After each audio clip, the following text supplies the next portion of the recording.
Starting on a somber note, this past week, Rondale Moore, current Minnesota Vikings wide receiver, Yeah, man. passed away. Unfortunately, he was found in his home in Indiana having suffered a self inflicted GSW. He was currently rehabbing from an injury that he suffered this past season with the Minnesota Vikings. I was going to talk about some of his on the field exploits, but as the father of a son who will be 25 in about 3 weeks, I decided that we could table that part of the discussion. I instead wanted to discuss the growing issue of mental health related loss of life among current and former NFL players. Of course, Marshawn Nealon, he passed away similarly in November of 2025. Aaron Hernandez, of course, his story is very well documented. Junior Seau, formerly of the San Diego Chargers, and I believe he also played for New England later in his career. Javon Belcher of the Kansas City Chiefs. Those are some of the more high-profile incidents that we know of.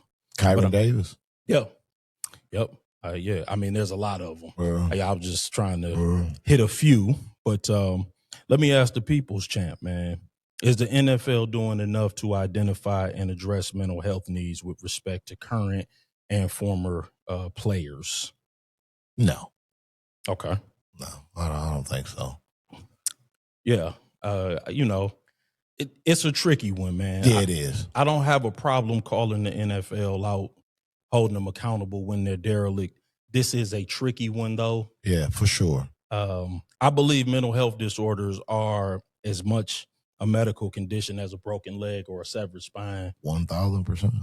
but they are exceedingly more difficult to diagnose and identify, Yeah, I agree 1,000% with you. I think, to your point, you can't really, with me saying that the NFL haven't done enough, I think they're part of a bigger problem. I just think society as a whole has to do more in terms of getting a better understanding of depression, because to the names that you mentioned earlier, the last three that this has happened to, they're 25 years old. Yeah, that's what. Yeah, I agree. And I think it was AJ Brown that was speaking on it, where he said he has similar thoughts when he was 23 years old.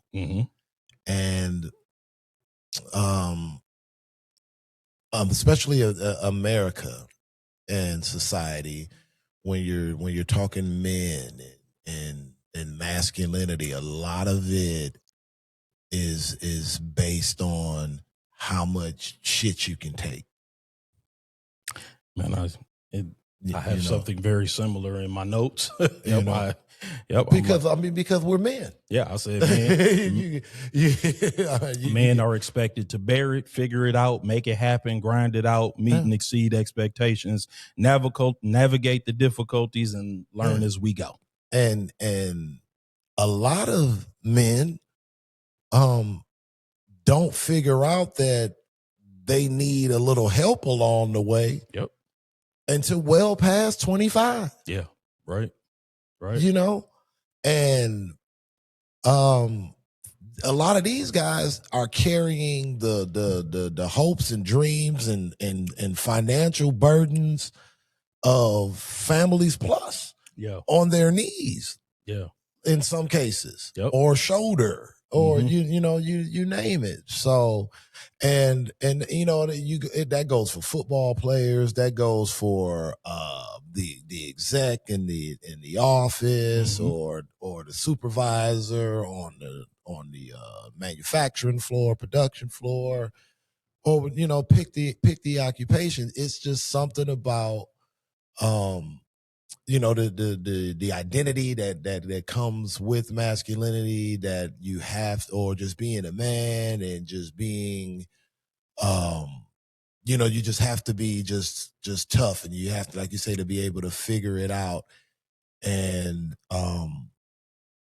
people, I think we have to get better collectively of just, when they say creating a safe space, really kind of defining what that safe space is. Mm-hmm. You Yep. know, what is that? Yeah. You know, because a lot of people, you know, because they can say, using the NFL as an example, you know, we got a person on staff, maybe a psychiatrist that you can talk to, and you know, say you are having, you know, some struggles. Yep. If that gets out,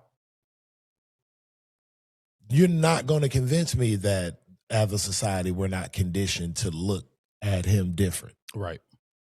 Or I mean, that's just how we are conditioned to be. Yeah. You know, when it comes to performance, anything performance based, if they think, what's the one thing they say? Even if you're not playing a professional sport, to get out of a funk, get your head in the game. Yeah, that's right. That's right. You get what I'm saying? So it's tough, man. It's definitely easier said than done. I don't know what it looks like. Right. The sad part is that it's like the only way to shine more light on it, it seems to be you have to go through more of these, which no one wants. Right. You know, and it's like, what does the NFL, like, what do they do? It's you know, it's like the science is a fluid thing. You know, and it's ex-players coming out saying that, you know, they don't really do much per se. Yeah, I mean, you know, everything that you said, obviously, I agree with. We do have to find ways to engage these young men. Yeah. And we have to let them know that there are resources, there are shoulders to cry on, there are ears to listen and not judge, there are tools to build and not destroy. And that is a community challenge. Yeah. As you said, not necessarily an NFL one. And don't get me wrong. I mean, some depression is a part of the human condition, right? Some sadness is inevitable. However, when the weight of the world is too heavy, there have to be others to help with the lifting, as you kind of pointed that out. Being a man is hard. And for the young men, I mean, we have to let them know that these problems have solutions. Depression is rage turned inward. And they have to reach out before they make irreversible decisions that will reverberate and impact everyone that they love. Yep. The inability to diagnose CTE while an individual is living is really the elephant in the room. Yes. Yes. And I don't know if it played a part with Rondale Moore or not. Right. I do know that it needs to be addressed and given more serious attention in the years to come. And that is where the NFL comes in. They can marshal their considerable resources. Currently, the only way to detect CTE is through a post-mortem autopsy examining brain tissue for tau protein buildup. Okay. And we need to continue to advance technology so that we can identify, diagnose, and treat CTE in living human beings. Okay. Losing our young men is an unacceptable price to pay. R.I.P. to Rondale Moore. Condolences from the Everybody Has One family to everyone impacted by his passing, his immediate and extended family, his close friends, and all of the community members that knew and loved him. Yeah, absolutely. Yeah, and that was too bad. That really hurt my heart. We got to do better, man. We do. We got to do better, man. All of us, man. This is, you know, that was out of nowhere, man. And it really was. Like, we got to really mean it when we say we're here for folks. Yeah, like, no you can talk to me. Like, when it comes to like anything, like, we've got to be able to, like, you know, to just convey to folks, like, those worst thoughts are just that. Yeah, man. You know, and let people know that there are people here for you when that moment pass. Yeah, no doubt about it. Ah, man, that's rough. That was, man. So,